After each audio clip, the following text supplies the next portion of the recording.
मेरे पास एक जादुई खजाना कड़ाहा था। उसमें चाहे जो भी डालो उसमें क्वालिटी या क्वांटिटी का एवोल्यूशन हो जाता था। एक लो ग्रेड स्पिरिट स्टोन को कड़ाहे में डालने पर वह 10 हाई ग्रेड स्पिरिट स्टोन्स में बदल जाती थी। एक येलो रैंक स्पिरिट फ्रूट डालने पर वह हेवन रैंक स्पिरिट फ्रूट बन जाता था। एक थर्ड रैंक मैजिकल बीस्ट को कड़ाहे में डालने पर वह 9th रैंक डिवाइन बीस्ट बन गया। लेकिन फिर भी मैं संतुष्ट नहीं था। अचानक मेरे मन में एक साहसी ख्याल आया, अगर मैं खुद इस क्रिएशन कॉल्ड्रन में कूद जाऊं तो क्या मेरी कल्टीवेशन टैलेंट पूरी तरह बदल जाएगी। अभी मेरी कल्टीवेशन सिर्फ की रिफाइनिंग सेकंड लेयर तक थी। मुझे सबसे बेसिक स्पेल्स तक नहीं आते थे। हाई रैंक बीस्ट की बात तो दूर, अगर कोई छोटा बीस्ट भी मिल जाए तो मुझे जान बचाकर भागना पड़ता था। सुरक्षित रहने के लिए मैंने पहले चींटी और कैटरपिलर पर एक्सपेरिमेंट करने का फैसला किया, यह देखने के लिए कि जीवित प्राणी कड़ाहे में जाने के बाद कैसे बदलते हैं। मैंने एक काली चींटी को कड़ाहे में फेंका। कड़ाहा हल्का गर्म हुआ और उसमें से लाल रोशनी चमकी। चींटी का शरीर अचानक 10 गुना बड़ा हो गया। उसका पूरा शरीर चमकदार लाल रंग में बदल गया और उसकी सतह पर बारीक पैटर्न्स उभर आए। कड़ाहे की दीवार पर धीरे धीरे जानकारी दिखाई दी। Fire pattern, blood and fire attribute spiritual power से युक्त, काटते समय जल्दी हुई ऊर्जा छोड़ी है। मैंने उसे एक टहनी से हल्का सा छुआ। उसने तुरंत टहनी को काट लिया। पूरी टहनी पल भर में आग की लपटों में घिर गई और देखते ही देखते राख बन गई। मेरा दिल दहल गया। बड़ी मुश्किल से कई वार करने के बाद मैंने उस म्यूटेटेड चींटी को मार गिराया। इसके बाद मैंने एक हरे रंग का कैटरपिलर पकड़कर कड़ाहे में फेंक दिया। इस बार कड़ाहे से हल्की बैंगनी रोशनी निकली। कैटरपिलर का आकार कई गुना बढ़ गया। उसका हरा रंग गायब होकर डरावने गहरे बैंगनी रंग में बदल गया। उसके शरीर से चिपचिपा पॉइजन निकलने लगा, जिसे देखकर ही शरीर में सिहरन दौड़ जाए। कड़ाहे की दीवार पर फिर जानकारी उभरी। पॉइजन डिवाउरिंग इंसेक्ट, शरीर में घातक पॉइजन भरा हुआ है, जिसे की रिफाइनिंग अर्ली स्टेज कल्टीवेटर्स भी मुश्किल से झेल सकते हैं। मैंने उसे टहनी से बाहर निकाला और एक पैर से कुचल दिया। उसका पॉइजन जमीन पर गिरते ही उसे खा गया और वहां एक छोटा सा काला गड्ढा बन गया। अब मुझे पूरा यकीन हो गया था कि यदि कोई इंसान इस कड़ाहे में जाए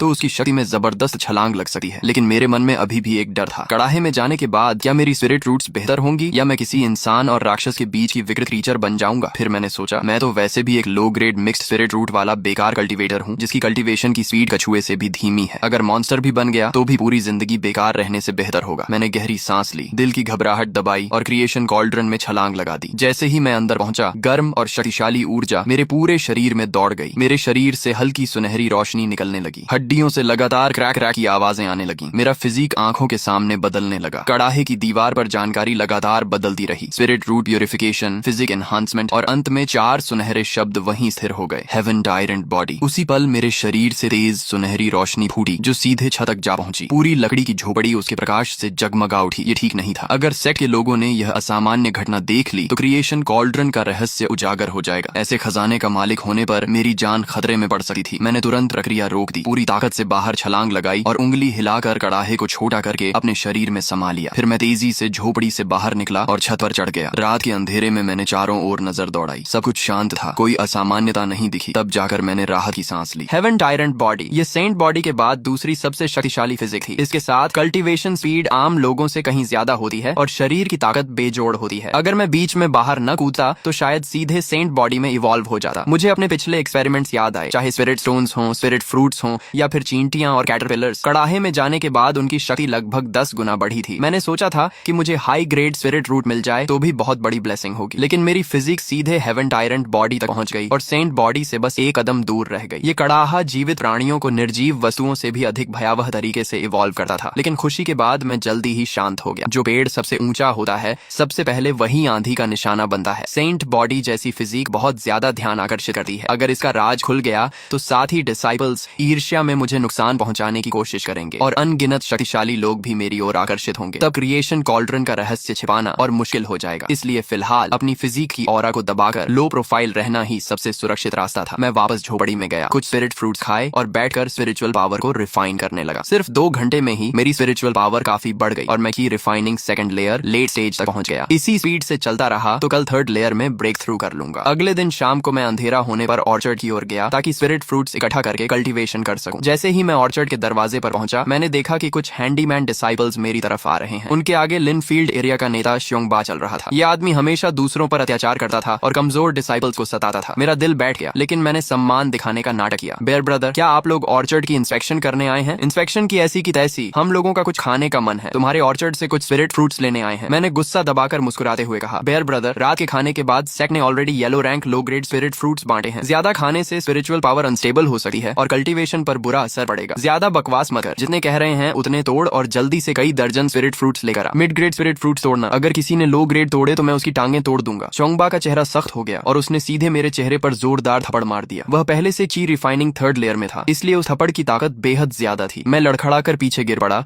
और मेरे मुंह के कोने से तुरंत खून निकलने लगा। मेरे दिल में आग की तरह गुस्सा भड़क उठा। मेरा मन कर रहा था कि अभी उसी पर टूट पड़ूं, लेकिन मुझे साफ पता था कि चोंगबा ची रिफाइनिंग थर्ड लेयर में था और उसके आसपास के साथी भी की रिफाइनिंग सेकंड लेयर के कल्टीवेटर्स थे। मैं सिर्फ सेकंड लेयर लेट स्टेज में था। मेरे जीतने की कोई संभावना नहीं थी, इसलिए मैंने अपमान सहते हुए होंठों से खून पोंछा और धीमी आवाज में कहा, बेयर ब्रदर, मेरी गलती माफ कर दीजिए, मैं अभी स्पिरिट फ्रूट तोड़ कर लाता हूँ। चोंगबा ने ठंडी हंसी हंसते हुए मेरी पीठ पर जोरदार लात मारी और बोला, जल्दी कर, समय मत बर्बाद कर, अगर हमारी दावत में देरी हुई तो तेरे लिए अच्छा नहीं होगा। मैं पीठ के दर्द को सहते हुए धीरे धीरे उठा। मेरे दिल में नफरत का तूफान उमड़ रहा था। कल्टीवेशन वर्ल्ड सच में वीक रे स्ट्रॉन्ग रूल वाला संसार था। सेक्ट के अंदर भी अगर ताकत नहीं हो तो लोग तुम्हें रौंद देते हैं। मैं सोच भी नहीं सकता था कि सेक्ट के बाहर की दुनिया कितनी खूनी और क्रूर होगी। आज का यह अपमान मैं याद रखूंगा। एक दिन इसका बदला 10 गुना नहीं 100 गुना लौटाऊंगा। मैं तेजी से ऑर्चर्ड में गया और 40-50 मिड ग्रेड स्पिरिट फ्रूट तोड़कर एक थैले में भर लाया। चोंगबा ने थैला लिया, उसे हाथ में उछाल कर तौला और संतुष्ट होकर मुस्कुराया, समझदार हो तुम, चलो भाइयों, कुछ दिनों बाद फिर आएंगे। मैं वहीं खड़ा रहा और उन्हें रात के अंधेरे में गायब होते देखा रहा। मेरी आंखों में ठंडी किलिंग इंडेंट चमक रही थी। झोपड़ी में लौटने के बाद मैंने समय बर्बाद नहीं किया, तुरंत बैठकर कल्टीवेशन शुरू कर दी और पूरी ताकत से स्पिरिचुअल पावर रिफाइन करने लगा। 1 घंटे बाद मेरे शरीर में स्पिरिचुअल पावर का विस्फोट हुआ और मैं सफलतापूर्वक ची रिफाइनिंग थर्ड लेयर में पहुंच गया। इसी स्पीड से चलता रहा तो 2 महीने के अंदर ची रिफाइनिंग बी तक पहुंच सकता हूँ। चोंगबा, इंतजार कर, जब मैं ची रिफाइनिंग 5th लेयर में पहुंचूंगा तो अपने हाथों से तुझे सबक सिखाऊंगा और आज के अपमान का हिसाब बराबर करूंगा। लेकिन उससे पहले मुझे एक और जरूरी काम करना था। अब मैं ची रिफाइनिंग थर्ड लेयर में पहुंच चुका था। सेक्ट के नियमों के अनुसार अब मैं जनरल अफेयर्स स्टीवर्ड से फर्स्ट ग्रेड स्पेल प्राप्त कर सकता था। स्पेल्स के बिना कल्टीवेशन बढ़ जाने पर भी पूरी ताकत नहीं दिखाई जा सकती थी। मुझे यह भी पता था कि सेक्ट हर महीने की 15 तारीख को आउटर डिसाइपल प्रमोशन एग्जाम आयोजित करता है। 3 शर्तों में से कोई एक पूरी करने पर प्रमोशन मिल जाता है। पहली, यदि किसी के पास हाई ग्रेड स्पिरिट रूट हो तो बिना कल्टीवेशन के भी वह आउटर डिसाइपल बन सकता है। दूसरी, कल्टीवेशन ची रिफाइनिंग थर्ड लेयर या उससे ऊपर हो और उम्र 25 साल से कम हो। तीसरी, एल्केमी, आर्टिफैक्ट रिफाइनिंग, फॉर्मेशन या बीज टाइमिंग जैसे क्षेत्रों में विशेष टैलेंट हो। अब मैं दूसरी शर्त पूरी कर चुका था। अगले महीने की 15 तारीख को मैं जरूर परीक्षा दूंगा। अगली सुबह मैं हमेशा की तरह ऑर्चर्ड में घास साफ कर रहा था और खाद डाल रहा था, लेकिन दिमाग में सिर्फ एक ही बात चल रही थी कि चोंगबा से बदला कैसे लिया जाए। उसके साथ हमेशा कुछ साथी रहते थे और उसकी कल्टीवेशन भी मुझसे ज्यादा थी। अगर मैं खुलेआम हमला करता तो बदला लेने के बजाय सेक्ट मुझे फेलो डिसाइपल्स पर हमला करने के अपराध में सजा दे देता। मुझे ऐसा तरीका चाहिए था जिससे चोंगबा चुपचाप खत्म हो जाए और किसी को शक भी ना हो। तभी मेरी नजर एक कैटरपिलर पर पड़ी जो पेड़ के नीचे रेंग रहा था। मुझे तुरंत अपने पिछले एक्सपेरिमेंट याद आ गए। उसी क्षण मेरे दिमाग में एक योजना कौन थी। अगर मैं क्रिएशन कॉल्ड्रन का इस्तेमाल करूं तो सेक्ट चाहे जितनी जांच करे यही सोचेगा कि उसे किसी जंगली पॉइजनस इंसेक्ट ने मारा है। किसी को भी मुझ पर शक नहीं होगा। लेकिन एक समस्या थी, मैं म्यूटेटेड पॉइजनस इंसेक्ट को अपने आदेश कैसे मानने पर मजबूर करूंगा। सेक्ट के एल्डर्स के पास अपने स्पिरिट बीस्ट्स होते थे। उन्हें वश में करने के कई तरीके थे। मेंटल कॉन्ट्रैक्ट, घायल करके सबमिशन करवाना, विशेष ट्रेजर्स या सीक्रेट टेक्निक्स का उपयोग करना। इसके अलावा एक और सीधा तरीका था, ब्लड रिकॉग्निशन। जैसे ट्रेजर्स पर ब्लड रिकॉग्निशन किया जाता है वैसे ही अपने खून के जरिए मैजिकल बीस्ट से कनेक्शन बनाया जाता है। अगर मैं पहले किसी जीव पर अपना खून डालूं और फिर उसे क्रिएशन कॉल्ड्रन में रिफाइन करूं तो क्या वह सीधे मुझे अपना मास्टर मान लेगा? मैंने तय किया कि रात में वापस जाकर इस थ्योरी को टेस्ट करूंगा। पहले एक कैटरपिलर पर एक्सपेरिमेंट करूंगा। मैं यही सोच रहा था कि दूर से कदमों की आवाज आई। मैंने देखा कि स्टीवर्ट ज़ाओ तियन कुछ हैंडीमैन डिसाइपल्स के साथ ऑर्चर्ड की ओर आ रहा था। वे स्पिरिट फ्रूट्स तोड़ने आए थे। ये श्वन, इधर आकर स्पिरिट फ्रूट्स तोड़ने में मदद करो, ज़ाओ तियन ने आवाज लगाई। मैंने तुरंत काम छोड़ा और तेजी से वहां पहुंच गया। ज़ाओ तियन ने ऑर्चर्ड के स्पिरिट फ्रूट ट्रीज पर नजर डाली और उसकी भौहें सिकुड़ गईं। तुमने कल मिड ग्रेड स्पिरिट फ्रूट्स चुराकर तो नहीं खाए? मेरा दिल धक से रह गया, लेकिन मैंने तुरंत जवाब दिया, स्टीवर्ट ज़ाओ, आप मुझ पर गलत इल्जाम लगा रहे हैं। मिड ग्रेड स्पिरिट फ्रूट्स तो आउटर डिसाइपल्स के लिए होते हैं। चाहे मेरे पास कितना भी साहस क्यों ना हो, मैं उन्हें चुराने की हिम्मत नहीं कर सकता। मैं चोंगबा के बारे में सब बताना चाहता था, लेकिन फिर मैंने अपना इरादा बदल दिया। चोंगबा जरूर अक्सर ज़ाओ तियन को रिश्वत देता होगा। अगर मैंने शिकायत की भी तो ज़ाओ तियन कुछ नहीं करेगा। उल्टा वह सारी बात चोंगबा को बता देगा और चोंगबा मुझसे और ज्यादा नफरत करने लगेगा। वैसे भी मैं उसे गुप्त रूप से खत्म करने की योजना बना रहा था। ऐसे समय पर खुला टकराव करना ठीक नहीं था। अगर बाद में चोंगबा मर गया तो सबसे पहला शक मुझ पर ही आएगा। ज़ाओ तियन ने फिर पूछा, अगर तुमने नहीं खाया तो स्पिरिट फ्रूट्स इतने कम कैसे हो गए? मैंने शांत स्वर में कहा, स्टीवर्ट ज़ाओ, मैंने सच में नहीं खाया। आप खुद सोचिए, अगर आपको कमी साफ दिखाई दे रही है तो कम से कम 50 से ज्यादा फ्रूट्स गायब होंगे। मैं सिर्फ की रिफाइनिंग थर्ड लेयर का कल्टीवेटर हूँ। चाहे कितना भी खाऊं, एक रात में इतने स्पिरिट फ्रूट्स नहीं खा सकता। ज़ाओ तियन ने फिर पूछा, क्या कल रात तुम्हें कोई आवाज सुनाई दी थी? क्या किसी ने स्पिरिट फ्रूट्स चुराए हैं? मैंने मासूम बनने का नाटक करते हुए कहा, सोने से पहले मैंने ऑर्चर्ड की जांच की थी, सब कुछ सामान्य था। उसके बाद मैं सो गया, फिर क्या हुआ मुझे नहीं पता। ज़ाओ तियन काफी देर तक पूछताछ करता रहा, लेकिन उसे कोई जवाब नहीं मिला। आखिर उसने कहा, ठीक है, अब मैं समझ गया, आगे से रात में ज्यादा सतर्क रहना। अगर कोई कोई हलचल सुनाई दे तो तुरंत बाहर निकलकर जांच करना। अगर दोबारा स्पिरिट फ्रूट्स गायब हुए तो तुमसे जवाब मांगा जाएगा। मैंने तुरंत सिर झुकाया। जी स्टीवर्ड जाओ, आपकी सलाह के लिए धन्यवाद। जाओ तियान और बाकी डिसाइपल्स स्पिरिट फ्रूट्स लेकर चले गए। उनके जाते ही मैंने ऑर्चर्ड से एक कैटरपिलर पकड़ा और कुछ मधुमक्खियां भी कपड़े में लपेटकर चुपचाप झोपड़ी में ले आया। मैंने क्रिएशन कॉल्ड्रन को छोटा करके मेज पर रखा, फिर अपनी उंगली पर हल्का सा घाव किया और कुछ बूंदें खून की कैटरपिलर पर टपका दी। इसके बाद मैंने उसे कॉल्ड्रन में फेंक दिया। कॉल्ड्रन से हल्की लाल रोशनी निकली। एक चमक के साथ कैटरपिलर का शरीर कई गुना बड़ा हो गया। उसका पूरा शरीर आग की तरह लाल हो गया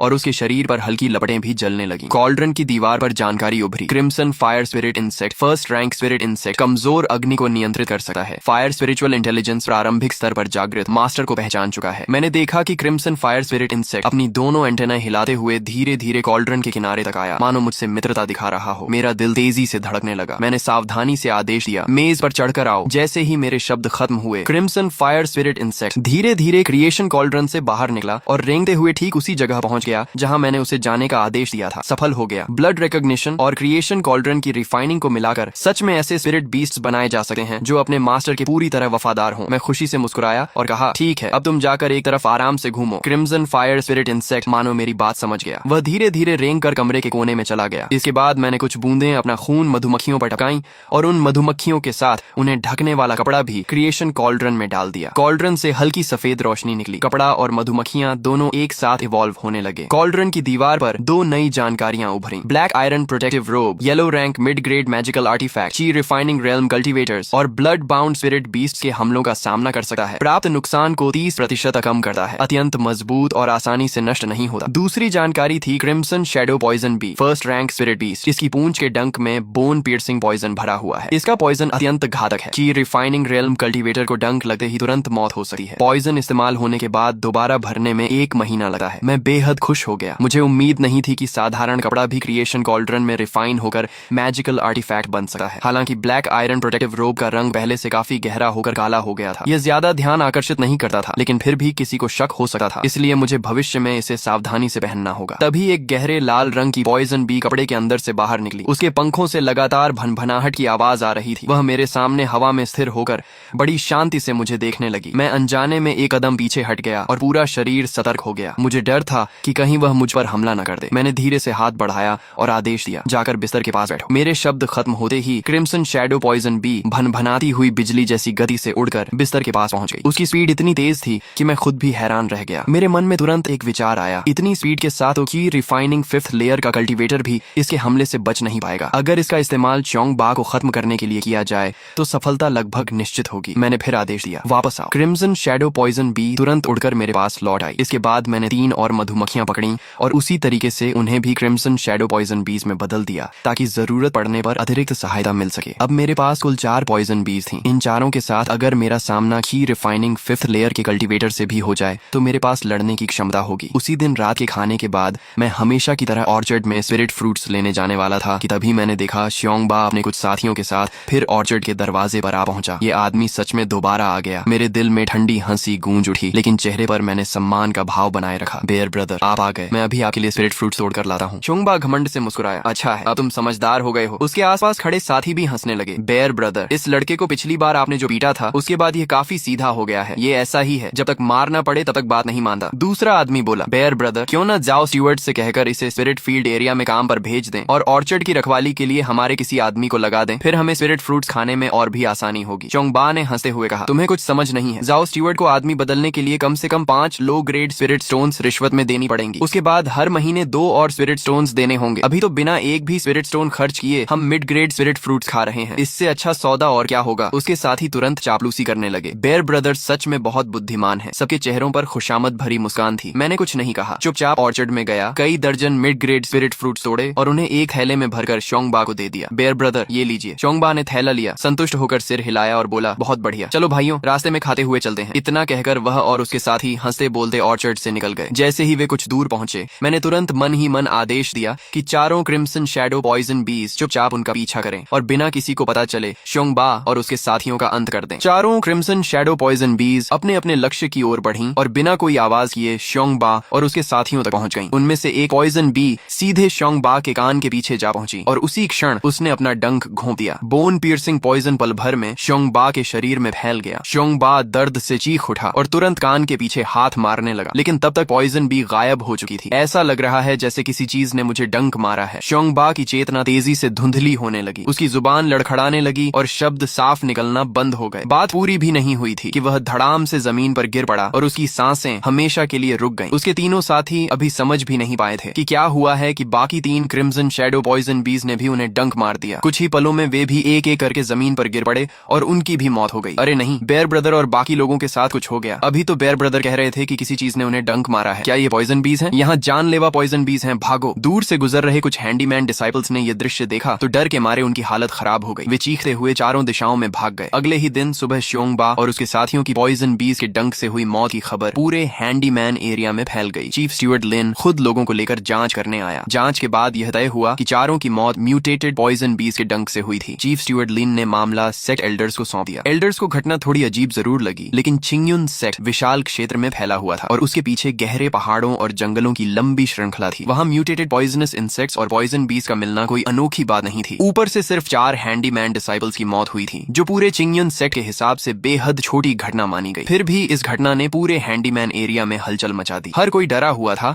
कि कहीं अगला शिकार वह खुद न बन जाए। एल्डर्स ने चर्चा के बाद 2 फैसले लिए। पहला, सेक्ट के सभी इनर और आउटर डिसाइपल्स को पूरे चिंगयुन सेक्ट क्षेत्र की तलाशी लेने का आदेश दिया गया, ताकि पॉइजनस इंसेक्ट्स, पॉइजन बीज, पॉइजनस स्नेक्स और अन्य खतरनाक जीवों का सफाया किया जा सके। दूसरा, सभी आउटर डिसाइपल्स और हैंडीमैन डिसाइपल्स को एंटीडोट पिल्स बांटी गई। ये एंटीडोट पिल्स लो रैंक पॉइजनस इंसेक्ट्स और पॉइजन बीज के पॉइजन को न्यूट्रलाइज कर सकती थी। दोनों फैसले बहुत जल्दी लागू कर दिए गए और सेक्ट के अंदर फैला डर धीरे धीरे कम होने लगा। मैंने भी इस मौके का फायदा उठाया और 2 और मधुमक्खियां पकड़कर उन्हें क्रिएशन कॉल्ड्रन में रिफाइन करके क्रिम्सन शैडो पॉइजन बीज बना लिया। जितनी ज्यादा सुरक्षा होगी उतना अच्छा रहेगा। महीने के आखिर में मैं हैंडीमैन हॉल गया और इस महीने की सैलरी प्राप्त की। 5 लो ग्रेड स्पिरिट स्टोन्स और 3 लो ग्रेड की गैदरिंग पिल्स। यही हर हैंडीमैन डिसाइपल की मासिक सैलरी थी। भले ही यह ज्यादा नहीं थी, लेकिन मेरी रोज की कल्टीवेशन के लिए काफी थी। रात का खाना खाने के बाद मैं अपने घर लौटा। जैसे ही दरवाजा खोला, मैंने देखा कि जाओ चेन दूर से मेरी ओर आ रहा है। ये बूढ़ा लोभी आदमी जरूर फिर स्पिरिट स्टोन्स वसूलने आया होगा। मैंने मन ही मन उसे कोसा, लेकिन चेहरे पर सम्मान बनाए रखा। स्टीवर्ड जाओ, आप आ गए। जाओ चेन ने ठंडी आवाज में हंकार भरी और अपना हाथ आगे बढ़ाते हुए घमंडी लहजे में बोला, ये श्वान, पिछली बार जो एक लो ग्रेड स्पिरिट स्टोन तुमने मुझसे उधार लिया था, अब उसे लौटाने का समय आ गया है। मेरे पास कोई विकल्प नहीं था। मैंने अपनी जेब से एक लो ग्रेड स्पिरिट स्टोन निकाला और उसे दे दिया। कुछ समय पहले कल्टीवेशन के लिए स्पिरिचुअल एनर्जी की कमी होने पर मैंने उससे एक स्पिरिट स्टोन उधार लिया था। मुझे उम्मीद नहीं थी कि वह उसे इतनी देर तक याद रखेगा और खुद उसे लेने आ जाएगा, लेकिन स्पिरिट स्टोन लेने के बाद भी जाओ चेन जाने को तैयार नहीं था। वह फिर बोला, ये श्वान, वैसे भी अगले महीने तुम्हें मुझे 2 लो ग्रेड स्पिरिट स्टोन्स देने हैं, क्यों ना अभी ही दे दो, ताकि मुझे अगली बार आने की परेशानी ना उठानी पड़े। मेरे दिल में गुस्सा उबल पड़ा। यह बूढ़ा सच में हद से ज्यादा लालची था। हैंडीमैन डिसाइपल्स को हर महीने स्टीवर्ड्स को 2 लो ग्रेड स्पिरिट स्टोन्स देने पड़ते थे। अगर कोई देने से मना करे तो उसे सबसे कठिन और खतरनाक स्पिरिट और माइन में भेज दिया जाता था। वहाँ का माहौल बेहद खराब था और अक्सर मैजिकल बीस्ट भी दिखाई देते थे। वहाँ जाना लगभग मौत को दावत देने जैसा था। मैंने गुस्सा दबाते हुए धीरे से कहा, स्टीवर्ड्स जाओ, अगले महीने के स्पिरिट स्टोन्स मैं समय पर आपको दे दूंगा, आप चिंता मत कीजिए। जाओ चेन का चेहरा तुरंत सख्त हो गया। उसने धमकी भरे स्वर में कहा, बेहतर होगा कि समझदारी दिखाओ। अगले महीने की 15 तारीख से पहले स्पिरिट स्टोन्स मुझे मिल जाने चाहिए। अगर नहीं मिले तो मैं तुम्हें सीधे स्पिरिट और माइन में भेज दूंगा। तब तुम्हें पता चलेगा कि असली तकलीफ क्या होती है। इतना कहकर वह स्पिरिट स्टोन हाथ में लिए घमंड से मुस्कुराता हुआ वहां से चला गया। जाओ चेन की दूर जाती हुई पीठ को देखते हुए मेरी आंखों में ठंडी किलिंग इंडेंट चमक उठी। मेरी आंखों में किलिंग इंडेंट और भी गहरी हो गई। ये जाओ चेन हमेशा से हैंडीमैन डिसाइपल्स पर अत्याचार करता था और लालच की उसकी कोई सीमा नहीं थी। अब वह मुझे भी लगातार धमका रहा था। अगर मैंने उसे नहीं हटाया तो भविष्य में वह जरूर मेरे लिए बड़ी परेशानी बन जाएगा। मैंने तुरंत अभी अभी तैयार की गई 2 क्रिम्सन शैडो पॉइजन बीज को बाहर निकाला और जाओ चेन के जाते हुए रास्ते की ओर इशारा करते हुए आदेश दिया, दूर से उसका पीछा करो, अपनी मौजूदगी का पता मत चलने देना, सही मौका मिलते ही उसे खत्म कर देना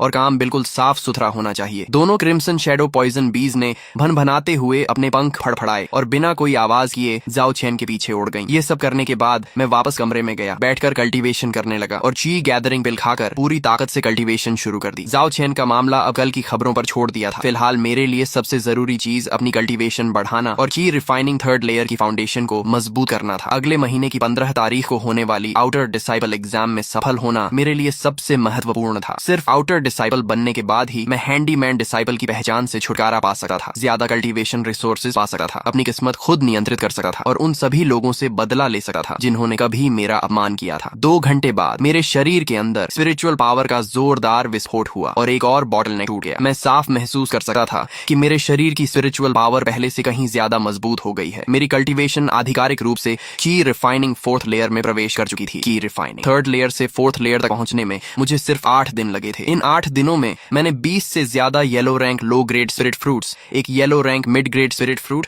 और 6 मिड ग्रेड स्पिरिट स्टोन्स खर्च किए थे। इसके अलावा हेवन टायरेंट बॉडी की भयानक क्षमता भी मेरे साथ ही। इन 8 रातों की कल्टीवेशन का परिणाम मेरे पुराने 10 साल की मेहनत के बराबर था। शरीर में उमड़ती हुई स्पिरिचुअल पावर को महसूस करते हुए मेरे चेहरे पर मुस्कान आ गई। मैंने मन ही मन कहा, अगले महीने की 15 तारीख को मैं आउटर डिसाइबल एग्जाम जरूर दूंगा। इस बार मैं हैंडीमैन डिसाइबल की जिंदगी को पीछे छोड़ दूंगा। अगले दिन दोपहर को मैं हैंडीमैन कैफेटेरिया में खाना लेने गया और एक कोने में बैठकर खाने लगा। अभी मैंने 2 ही निवाले खाए थे कि पास बैठे कुछ हैंडीमैन डिसाइबल्स की बातचीत मेरे कानों में पड़ी। क्या तुमने सुना? कल रात स्टीवर्ट जो के साथ हादसा हो गया। क्या सच में? वह अचानक कैसे मर गया? बिल्कुल सच। सुना है कि सोते समय उसे पॉइजन बी ने डंक मार दिया। उसे एंटीडोट पिल खाने का मौका भी नहीं मिला। मैं चुपचाप खाना खाता रहा और उनकी बातें सुनता रहा। जाओ चेन ने मुझे कई बार परेशान किया था और श्योंगबा भी मुझे बार बार सताता था। अब दोनों अपने अंजाम तक पहुंच चुके थे। यह सोचकर खाना भी पहले से ज्यादा स्वादिष्ट लग रहा था। हालांकि जाओ चेन की मौत में एक अजीब बात थी। पॉइजन बीज आमतौर पर इंसानों पर हमला नहीं करती थीं और किसी के कमरे तक पहुंचकर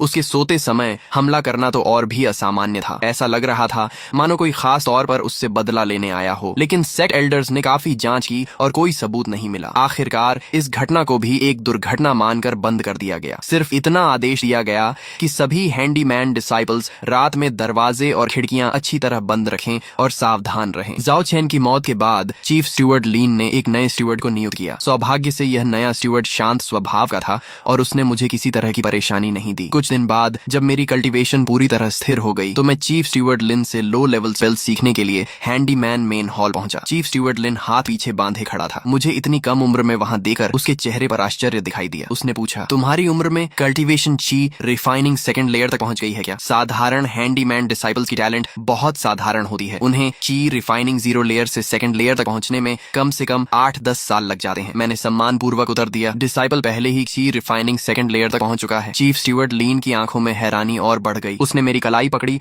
और स्पिरिचुअल पावर मेरे शरीर में भेजी। कुछ क्षण बाद उसने तुरंत मेरा हाथ छोड़ दिया। उसके चेहरे पर साफ साफ आश्चर्य लिखा हुआ था। की रिफाइनिंग 4th लेयर, तुम्हारी कल्टीवेशन स्पीड तो अविश्वसनीय है। अगर ऐसा है तो अब तक स्पेल्स सीखने क्यों नहीं आए? मैंने जवाब दिया, डिसाइपल को पहले यह नहीं पता था कि ची रिफाइनिंग 2nd लेयर पर पहुंचते ही चीफ स्टीवर्ड से स्पेल्स सीखी जा सकती हैं, इसलिए आज तक आने का अवसर नहीं मिला। चीफ स्टीवर्ड लिन ने सिर हिलाया। उसे मेरे मिक्स्ड स्पिरिट रूट्स पर अफसोस जरूर था, लेकिन वह मेरी क्षमता से प्रभावित भी था। फिर वह मुझे हैंडीमैन लाइब्रेरी ले गया और मुझे फायर एलिमेंट की एक लो लेवल स्पेल मैनुअल दी। उसने चेतावनी दी कि 7 दिनों के भीतर इसे वापस करना होगा। मैं तुरंत ऑर्चर्ड वाली अपनी झोपड़ी में लौट आया और मैनुअल खोलकर पढ़ने लगा। उसमें 3 बेसिक फायर स्पेल्स लिखी थी, फ्लेम स्पेल, फायरबॉल स्पेल और fire ring spell. Flame spell सबसे आसान थी, बस आग पैदा कर लेना ही इसकी सफलता मानी जाती थी। फायरबॉल स्पेल में आग को एक गेंद का रूप देकर नियंत्रित करना पड़ता था, जबकि फायर रिंग स्पेल में अपने शरीर को केंद्र बनाकर आग का घेरा बनाना होता था। केवल आधे घंटे के अंदर मेरे हाथ की हथेली पर रुई के गोले जितनी एक छोटी लौ प्रकट हो गई, जो लगातार नाच रही थी। मैंने सफलतापूर्वक फ्लेम स्पेल सीख ली थी। चौथे दिन दोपहर को मैंने बाकी काम छोड़कर पूरी तरह फायरबॉल स्पेल का अभ्यास शुरू कर दिया। ये फ्लेम स्पेल से कठिन जरूर थी, लेकिन 1 घंटे बाद मैं भी मुट्ठी जितना बड़ा फायरबॉल छोड़ने में सफल हो गया। तीसरे दिन तक मैंने फायर रिंग स्पेल भी पूरी तरह सीख ली। स्पिरिचुअल पावर चलाते ही मेरे चारों ओर जल्दी हुई आग का घेरा बन जाता था। अगले आधे महीने में मैं लगातार लाइब्रेरी जाता रहा और वाटर एलिमेंट, अर्थ एलिमेंट तथा अन्य कई बेसिक स्पेल मैनुअल्स बदल बदल कर सीखता रहा। हर दिन 1 घंटा स्पेल्स का अभ्यास करता, दिन में काम करता और रात में कल्टीवेशन टेक्निक पर ध्यान लगाता। धीरे धीरे मेरी कल्टीवेशन भी की रिफाइनिंग 5th लेयर तक पहुंच गई। अब मैं सिर्फ आउटर डिसाइबल एग्जाम का इंतजार कर रहा था। हर महीने की 15 तारीख चिंगयुन सेक्ट में आउटर डिसाइबल एग्जाम का दिन होता था। ची रिफाइनिंग 3rd लेयर या उससे ऊपर के सभी हैंडीमैन डिसाइबल्स इसमें भाग ले सकते थे। एग्जाम एक विशाल खुले मैदान में आयोजित किया गया था। मैदान के बीचों बीच एक आदमी जितनी ऊंची काली टेस्टिंग स्टोन रखी हुई थी। एग्जाम की देखरेख एल्डर चेन कर रहे थे। चीफ स्टीवर्ड लिन भी उनके पास खड़ा था और कुछ आउटर डिसाइबल्स सुरक्षा में तैनात थे। चारों ओर तमाशा देखने आए हैंडीमैन डिसाइबल्स की भीड़ लगी हुई थी और सभी उत्साह से बातें कर रहे थे। पहला चरण कल्टीवेशन टेस्ट का था। मैं बाकी उम्मीदवारों के साथ लाइन में खड़ा हो गया। मेरा चेहरा शांत था, लेकिन अंदर हल्की घबराहट जरूर थी। कुछ उम्मीदवार एक एक करके टेस्टिंग स्टोन के पास गए। कुछ की कल्टीवेशन सिर्फ की रिफाइनिंग 2nd लेयर निकली, इसलिए टेस्टिंग स्टोन ने कोई प्रतिक्रिया नहीं दी और उन्हें निराश होकर लौटना पड़ा। कुछ की रिफाइनिंग 3rd लेयर में थे, लेकिन उनकी उम्र 25 साल से ज्यादा थी और स्पिरिट रूट्स भी कमजोर थीं, इसलिए वे भी असफल हो गए। तभी 24 साल का एक युवक मंच पर आया। उसकी कल्टीवेशन ची रिफाइनिंग 3rd लेयर निकली और एल्डर चेन ने सिर हिलाकर उसे पास घोषित कर दिया। नीचे खड़े लोग ईर्ष्या भरी नजरों से उसे देखने लगे। आखिर मेरी मेरी बारी आ गई। मैं मंच पर चढ़ा और अपना हाथ टेस्टिंग स्टोन पर रख दिया, लेकिन मैं चीफ स्टीवर्ड लिन की वह बात भूल गया कि टेस्ट के समय पूरी स्पिरिचुअल पावर पत्थर में भेजनी होती है, इसलिए टेस्टिंग स्टोन ने कोई प्रतिक्रिया नहीं दी। नीचे खड़े लोग तुरंत हंसने लगे। ये लड़का कहीं बेकार कल्टीवेटर तो नहीं, ची रिफाइनिंग 0 लेयर वाला भी एग्जाम देने आ गया? कितनी शर्म की बात है, जल्दी नीचे उतरो। एक अधिकारी ने भौहें चढ़ाते हुए डांटा कि रिफाइनिंग 0 लेयर वाला होकर भी एग्जाम देने आया है, तुरंत नीचे उतर जाओ और एग्जाम में बाधा मत डालो। तभी जब मैं दोबारा स्पिरिचुअल पावर चलाने वाला था, चीफ स्टीवर्ड लीन अचानक खड़ा हो गया और उसने अधिकारी को रोक दिया। 1 मिनट, क्या तुमने अभी अपनी स्पिरिचुअल पावर पूरी तरह इस्तेमाल नहीं की? टेस्टिंग स्टोन में पूरी स्पिरिचुअल पावर भेजनी पड़ती है, तभी असली कल्टीवेशन दिखाई देती है। तब जाकर मुझे अपनी गलती समझ में आई। मैंने तुरंत सिर हिलाया, दोबारा हाथ टेस्टिंग स्टोन पर रखा और अपने शरीर की सारी स्पिरिचुअल पावर उसमें प्रवाहित कर दी। उसी क्षण टेस्टिंग स्टोन के नीचे एक लाइट स्ट्राइप चमक उठी, फिर 2, 3 और अंत में 4 लाइट स्ट्राइप्स उभर आईं और वहीं रुक गईं। ची रिफाइनिंग 4th लेयर। नीचे खड़े लोगों की हंसी अचानक रुक गई और सभी लोग हैरानी और शौक से मेरी तरफ देखने लगे। जो पहले मेरा मजाक उड़ा रहे थे, वे सब शर्म से लाल हो गए और कुछ भी नहीं बोल पाए। ली जिशी के चेहरे पर भी असहजता और हल्की नाराजगी दिखी और उसने कहा कि रिफाइनिंग 4th लेयर क्वालिफाइड, अगला चैनेल्डर के पास जाकर रजिस्ट्रेशन करो। मैं आगे बढ़ा और चैनेल्डर के सामने पहुंचा। उन्होंने मुझे ऊपर से नीचे तक देखा और शांत स्वर में पूछा, नाम उम्र? मैंने सम्मान से जवाब दिया, डिसाइपल ये श्वेन, उम्र 18 वर्ष। उन्होंने हल्की नजर से मुझे देखा। उनके चेहरे पर थोड़ा अफसोस था, लेकिन उन्होंने ज्यादा कुछ नहीं पूछा और मेरी डिटेल्स दर्ज करके मुझे एक तरफ खड़ा होने को कह दिया। एग्जाम खत्म होने तक मेरे सहित कुल 3 लोग पास हुए। हम तीनों चैन एल्डर के साथ आउटर सेट हॉल की ओर गए, जहां हमारी आइडेंटिटी चेंज की ऑफिशियल प्रोसेस होनी थी। हैंडीमैन डिसाइपल से आउटर डिसाइपल बनना एक बहुत बड़ा बदलाव था। ये पूरी जिंदगी बदल देने वाला स्टेप था। मुझे कई रिवॉर्ड्स मिले, जिनमें 2 सेट्स आउटर डिसाइपल यूनिफॉर्म्स, एक upper grade mortal weapon Qingfeng sword, 2 manuals Qingyun sword technique और चिंगयुन ची रिफाइनिंग टेक्निक, एक स्टोरेज बैग, एक outer disciple identity token, 20 low grade spirit stones, 10 yellow rank mid grade qi gathering pills और 2 yellow rank high grade spirit fruits शामिल थे। इसके अलावा outer disciples को हर महीने फिक्स्ड अलाउंस भी मिलता था, जिसमें 20 low grade spirit stones, 1 mid grade spirit stone, 10 mid grade ची पिल्स और 10 हाई ग्रेड स्पिरिट फ्रूट्स शामिल थे। चैन एल्डर ने बताया कि आज से तुम मिस्टीरियस मिस पीक के आउटर सेक्ट डिसाइपल हो और इसी पीक का मैं एल्डर हूँ और जाओ जिशी भी इसी पीक में काम करता है। आगे उससे तुम्हें डील करना होगा। मैंने सिर झुकाकर कहा, डिसाइपल ओबेज एल्डर्स ऑर्डर्स। मन ही मन मैंने सोचा कि आगे चलकर शायद मुझे जाओ जिशी से फिर सामना करना पड़े, इसलिए मुझे और सतर्क रहना होगा। दोपहर के खाने के बाद मैं अपने ऑर्चर्ड वाले वुडन हाउस वापस आया और अपना सामान पैक करने लगा। वैसे ज्यादा कुछ नहीं था, बस कुछ पुराने कपड़े और रोजमर्रा की चीजें। जैसे ही मैं पैकिंग खत्म कर रहा था, बाहर से फुटस्टेप्स की आवाज आई और मैंने देखा कि ऑर्चर्ड का पुराना हैंडीमैन जांग बो था। जांग बो कई सालों से ऑर्चर्ड में काम कर रहा था और बहुत काइंड हार्टेड था। जब मैं नया था और शोंगबा के लोग मुझे परेशान करते थे, तब उसने कई बार सीक्रेटली मेरी मदद की थी। उसके हाथ में एक क्लॉथ बैग था और चेहरे पर मुस्कान थी और उसने कहा, शाओशुएन, सुना है तुम आउटर डिसाइपल बन गए हो। उसने अपने हाथ में रखी 2 लो ग्रेड स्पिरिट स्टोन्स मुझे देते हुए कहा, ये मैंने बचा कर रखे थे, रख लो, आउटर सेक्ट में काम आएंगे। मैंने दिल से मना करते हुए कहा, आपका दिल बहुत बड़ा है, लेकिन मैं ये नहीं ले सकता, आपने खुद मेहनत से ये जमा किए हैं। उसने मुस्कुराकर कहा, तुमने बहुत आगे बढ़ना है, बस आगे जाकर हमें मत भूल जाना। मैंने सिर झुकाकर कहा, जांगबो, मैं जरूर वापस आऊंगा आपको मिलने। जांगबो से विदा लेकर मैं सीधे प्याओ मियाओ पीक की ओर चला गया। वहां मुझे मेरा नया रेजिडेंस मिला, एक लगभग 100 स्क्वायर मीटर का स्टोन हाउस, जिसमें bedroom, meditation room, storage room और हॉल सब कुछ था और उसमें रहने की सुविधा मेरे पहले वाले वुडन हट से सैकड़ों गुना बेहतर थी। मैंने अपना सामान रखा और फिर चिंगयुन ची रिफाइनिंग टेक्निक और चिंगयुन सोर टेक्निक निकालकर मेडिटेशन रूम में बैठकर पढ़ना शुरू किया। हेवन टायरेंट बॉडी की कॉम्प्रिहेंशन के कारण 1 घंटे से भी कम समय में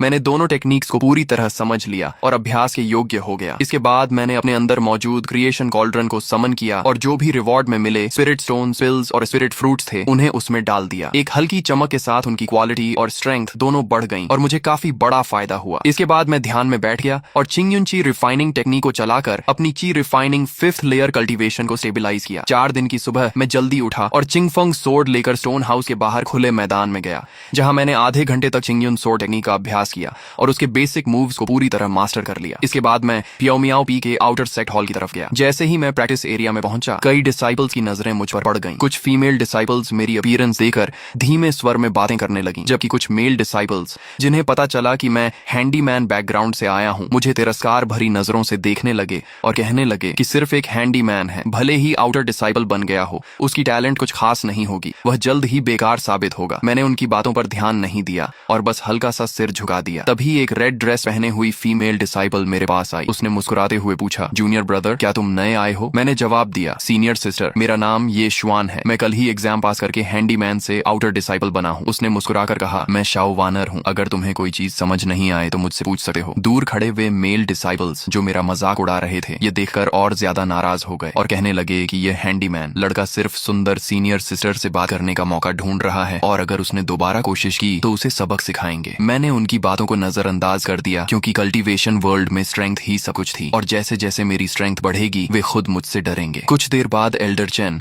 5 आउटर सेट इंस्ट्रक्टर्स के साथ बाहर आए और सभी डिसाइपल्स को लाइन में खड़ा कर दिया। उन्होंने कुछ बेसिक इंस्ट्रक्शंस दिए और फिर सभी को फ्री कल्टीवेशन के लिए छोड़ दिया। मैंने अपने क्रिएशन कॉल्ड्रन का इस्तेमाल करके पहले से कलेक्टेड स्पिरिट फ्रूट्स और हर्ब्स उसमें रिफाइन किए और उनकी क्वालिटी बढ़ाई। फिर अगले दिन उन्हें एक्सचेंज करने की योजना बनाई। अगले दिन सुबह जब मैं सोर्ड प्रैक्टिस के बाद बाहर निकलने वाला था, स्याओ वानर सीनियर सिस्टर फिर मेरे पास आई और पूछा कि मैं कहाँ जा रहा हूँ और क्या मैंने माउंटेन पेट्रोल किया है। मैंने सच बताया कि मैं एक्सटर्नल हॉल जा रहा हूँ और पेट्रोल पर नहीं गया था। वह क्यूरियस होकर पूछने लगी कि मैंने इतने स्पिरिट फ्रूट्स और हर्ब्स कैसे कलेक्ट किए, क्या कोई सीनियर डिसाइपल मुझे लेकर गया था। मैंने मुस्कुराकर कहा कि मैंने खुद ही थोड़ा फ्लाइंग सोर्ड टेक्निक सीख लिया है और मैं हवा में उड़ सकता हूँ। इतना कहकर मैंने चिंगफंग सोर्ड को समन किया, हल्के से कूदकर उस पर खड़ा हो गया। स्याओ वानर मुझे उड़ते हुए देखकर हैरान रह गई और उसकी आंखों में आश्चर्य भर गया। उसका चेहरा आश्चर्य से भर गया। ये शिडी, तुम सच में सोर्ड कंट्रोल करके उड़ सकते हो? आमतौर पर आउटर डिसाइपल्स को कम से कम की रिफाइनिंग 6th लेयर तक जाना पड़ता है, तभी वे सही तरीके से फ्लाइंग सोर्ड कंट्रोल कर पाते हैं और तुम तो अभी की रिफाइनिंग 5th लेयर में हो ना। मैंने हल्की मुस्कान के साथ ज्यादा कुछ एक्सप्लेन नहीं किया और स्याओ वानर को हाथ जोड़कर कहा, सीनियर सिस्टर मैं अब चलता हूँ, और फिर चिंगफंग सोर्ड पर सवार होकर सीधे आउटर सेट हॉल की तरफ उड़ गया। पीछे सिर्फ एक स्टंड स्याओ वानर रह गई। आउटर सेट हॉल पहुंचकर मैं मटेरियल एक्सचेंज काउंटर पर गया और जो भी रिफाइंड स्पिरिट फ्रूट्स और हर्ब्स थे उन्हें निकाल कर एक्सचेंज किया और मुझे 125 लो ग्रेड स्पिरिट स्टोन्स मिले। इसके बाद मैं ट्रेजर पवेलियन गया और स्पिरिट फ्रूट्स हर्ब्स इंसाइक्लोपीडिया और बीस्ट इलस्ट्रेशन कंपेंडियम उधार लिया। ये दोनों बुक्स मुझे स्पिरिट प्लांट्स और बीस्ट्स को पहचानने में मदद करेंगे और फ्यूचर एक्सप्लोरेशन के लिए बहुत यूजफुल थे। वापस मियाओ मियाओ पीक वाले रेजिडेंस में आकर मैंने दरवाजा बंद किया और फिर क्रिएशन कॉल्ड्रन को समन किया। 125 लो ग्रेड स्पिरिट स्टोन्स और पहले बचे हुए 22 लो ग्रेड स्पिरिट स्टोन्स को एक साथ उसमें डाल दिया। 2 राउंड्स ऑफ रिफाइनमेंट के बाद मुझे 18 हाई ग्रेड स्पिरिट स्टोन्स और 199 रिफाइंड यूनिट्स प्राप्त हुए, जो एक बहुत बड़ा प्रॉफिट था। अगले 4 दिनों तक मैं दोनों बोरोड बुक्स पढ़ता रहा और साथ साथ चिंगयुन ची रिफाइनिंग टेक्निक और चिंगयुन सोर्ड टेक्निक का अभ्यास करता रहा। हर दिन स्पिरिट स्टोन्स की एनर्जी अब्सॉर्ब करता रहा। हेवन टायरेंट बॉडी की कॉम्प्रिहेंशन की वजह से मैंने बहुत जल्दी सब कुछ याद कर लिया और मेरी कल्टीवेशन भी ची रिफाइनिंग 7th लेयर तक पहुंच गई। अपने अंदर बढ़ती हुई स्पिरिचुअल पावर को महसूस करते हुए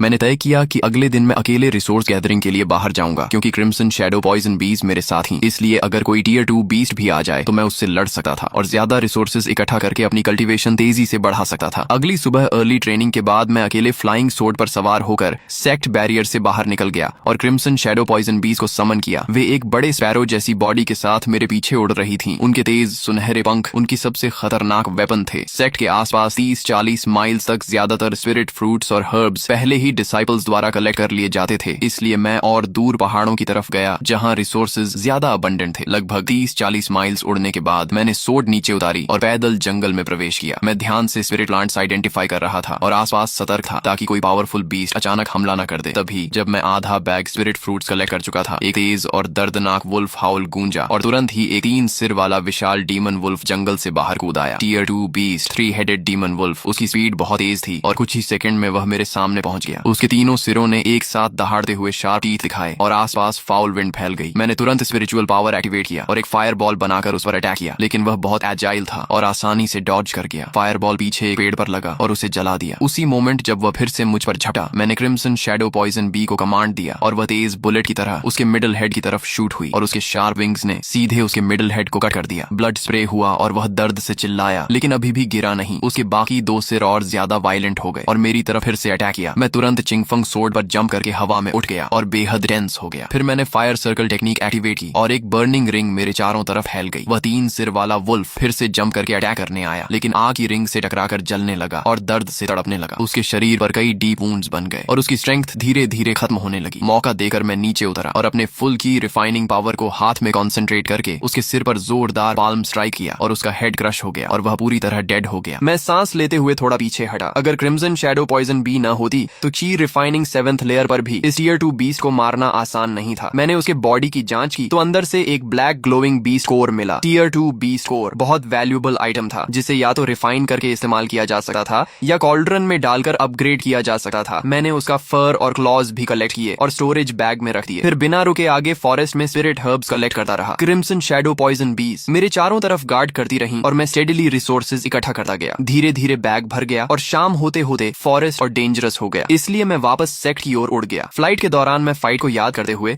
अपनी चीज स्टेबलाइज करता रहा और मुझे महसूस हुआ कि मेरी कंट्रोल और स्मूथ हो रही है और शायद मैं जल्द ही की रिफाइनिंग 8th लेयर में ब्रेक थ्रू कर सकता हूँ। प्याओ मियाओ पीक वापस पहुंचकर मैंने किसी को डिस्टर्ब किए बिना अपने रूम में एंट्री की और क्रिएशन कॉल्ड्रन समन करके आज के सभी रिसोर्सेज उसमें डाल दिए। पहले उस टीयर 2 बीस्ट कोर को डालते ही वह इंस्टेंटली रिफाइन हो गया और एक purer purple glowing beast core में बदल गया। अब ये tier 3 low grade beast core बन चुका था। ये देखकर मैं बहुत खुश हुआ क्योंकि इसकी वैल्यू कई गुना बढ़ चुकी थी और इसे या तो अब्सॉर्ब किया जा सकता था या हाई प्रॉफिट के लिए एक्सचेंज किया जा सकता था। इसके बाद मैंने आज के कलेक्टेड स्पिरिट फ्रूट्स और स्पिरिट हर्ब्स, 3-हेडेड डीमन वुल्फ के फर और क्लॉज और बचे हुए लो ग्रेड स्पिरिट स्टोन्स सबको एक एक करके क्रिएशन कॉल्ड्रन में डालकर रिफाइन किया। थोड़ी देर की प्रोसेसिंग के बाद स्पिरिट फ्रूट्स और हर्ब्स कई yellow rank high grade spirit fruits और स्पिरिट हर्ब्स में बदल गए, जबकि वुल्फ के फर और क्लॉज भी हाई क्वालिटी मटेरियल्स में रिफाइन हो गए और स्पिरिट स्टोन्स से 5 हाई ग्रेड स्पिरिट स्टोन्स और कई दर्जन मिड ग्रेड स्पिरिट स्टोन्स प्राप्त हुए। स्टोरेज बैग में इतने सारे रिसोर्सेज देकर मेरे होंठों पर हल्की मुस्कान आ गई क्योंकि इस क्रिएशन कॉल्ड्रन के साथ मुझे कल्टीवेशन रिसोर्सेज की कोई कमी नहीं हो सकती थी। मैंने एक yellow rank high grade spirit fruit और एक हाई ग्रेड स्पिरिट स्टोन निकाला और बिना देर किए थियन्यून रिफाइनिंग टेक्निक चलाकर उनके स्पिरिचुअल एनर्जी को अब्सॉर्ब करना शुरू कर दिया। स्पिरिट फ्रूट और स्पिरिट स्टोन की एनर्जी लगातार मेरे शरीर में प्रवेश करने लगी और मेरी मेरिडियंस को नरिश करने लगी। हेवन टायरेंट बॉडी पूरी ताकत से एक्टिवेट हो गया और इन एनर्जीज को तेजी से मेरी ओन कल्टीवेशन में ट्रांसफॉर्म करने लगा। इस मनहवा के अभी इतने ही पार्ट्स अवेलेबल हैं। जैसे ही इसके आगे के पार्ट्स आएंगे मैं उन्हें भी इसी चैनल पर अपलोड करके एक्सप्लेन करूंगा।